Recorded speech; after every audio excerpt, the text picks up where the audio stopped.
తెలంగాణ రాష్ట్ర ప్రభుత్వం ప్రవేశపెట్టిన బడ్జెట్ చూస్తుంటే అయోమయం జగన్నాథం.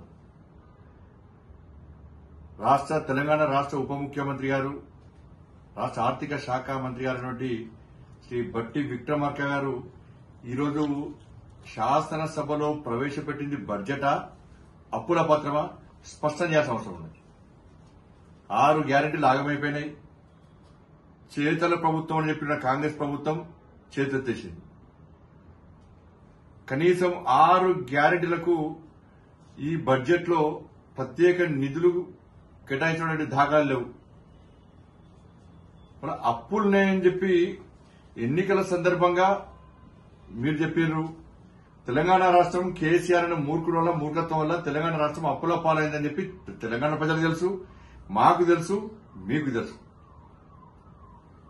అప్పుల విషయం తెలిసిన తర్వాత కూడా మీరు ఎన్నికల్లో ప్రజలను మభ్యపెట్టి సంవత్సరం లోపల 6 గ్యారెంటీలు అమలు చేస్తామని మీరు ఈరోజు 6 గ్యారెంటీలు అమలు చేయకుండా ఈ అప్పుల పాలైంది, అప్పులలో ఉన్నాం, ఇక మేము రాబోయే రోజుల్లో కూడా 5 సంవత్సరాలు కూడా ఈ 6 గ్యారెంటీలను తీర్చలేమని చెప్పి తెలంగాణ రాష్ట్ర ప్రభుత్వం స్పష్టం చేసింది.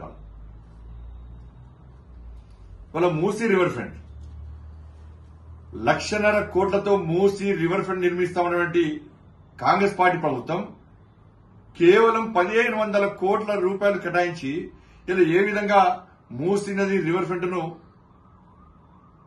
మీరు నిర్మిస్తారో స్పష్టం చేయాల్సిన బాధ్యత ఉంది. కేవలం 12,000 ఉద్యోగాలకు నోటిఫికేషన్ ఇచ్చిన మీరు ఇలా 31,000 ఉద్యోగాలు భర్తీ చేస్తామని చెప్పి మీరు చెప్పడం పూర్తిగా ఈ నిరుద్యోగులు మోసం చేయడమే. దాంతోపాటు తెలంగాణ రాష్ట్రంలో 90 లక్షల గ్యాస్ కనెక్షన్స్ ఉంటే మీరు కేవలం 30 లక్షల రేషన్ కార్డులు ఉన్నటువంటి పేదలకు మీరు గ్యాస్ సబ్సిడీ ఇచ్చి 90 లక్షల అర్హులైనటువంటి రేషన్ కార్డు అర్హులైనటువంటి పేదలందరినీ నడ్డి విడిచింది మీరు కాదా? దాంతోపాటు రుణమాఫీ విషయంలో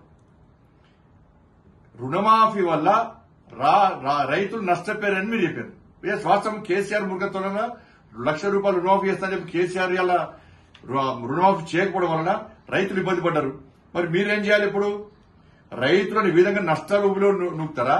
ఇప్పుడు డిఫాల్టర్ లిస్ట్ రైతులను డిఫాల్టర్ లిస్ట్ నుంచి వాళ్ళ పేర్లు తొలగించి క్లియరెన్స్ సర్టిఫికేట్ మీరు ఇప్పిస్తే వాళ్ళు తిరిగి రుణాలు తీసుకునే అవకాశం ఉంటుంది, అన్ని విధాలా ఆదుకునే ఉంటుంది. ఇది మీరు చేయగలుగుతారా? దాని గురించి ఊసేలేదు. ఇవాళ మతానికి సంబంధించి భారతీయ జనతా పార్టీ మతతత్వ పార్టీ అని చెప్పి నిన్న మొన్న చాలా మంది అసెంబ్లీ వేదికగా మాట్లాడారు. ఇవాళ మీరేం చేశారు? మీకు హిందువుల పంటలు అవసరం లేదు, మీకు హిందువులు ఓట్లేలే, హిందువుల ఓట్లు మీకు వద్దు, హిందువులంటే నిర్లక్ష్యం. మీకు ఒక వర్గం ఓటుతో గెలుస్తామని చెప్పి మీరు అనుకుంటున్నారు. ఆ వర్గం ఓట్ల కోసం బీఆర్ఎస్ పార్టీ మీరు పోటీ పడ్డారు. మేము ఎక్కడ మతం గురించి మాట్లాడలే. ఇవాళ 33 కోట్ల రూపాయలు రంజాన్ కేటాయించిన మీరు ఇవాళ తెలంగాణ రాష్ట్రంలో ఇవాళ హిందువుల పండుగలకు ప్రత్యేక నిధులు కేటాయించుకోవడానికి మరి మీరు మతతత్వవాదులా, మేము మతతత్వవాదులమా? అంటే మీరు ఒక మతానికి కొమ్ము కాస్తే మీరు సెక్యులర్ వాదులు, మేము అన్ని మతాలను సమానంగా ఉంటే మమ్మల్ని మతతత్వవాదులుగా చిత్రించుకోరు. మీరు దీనికి సమాధానం చెప్పాల్సిన అవసరం. వాళ్ళు ఏమన్నారు? ఒక ప్లాన్ ప్రకారం ఇది ప్లాన్ ప్రకారం ఈ రోజు రాష్ట్ర ప్రభుత్వం బడ్జెట్ ప్రవేశపెడుతుంది. దాని విషయంలో ప్రజల్లో వ్యతిరేకత వస్తుంది.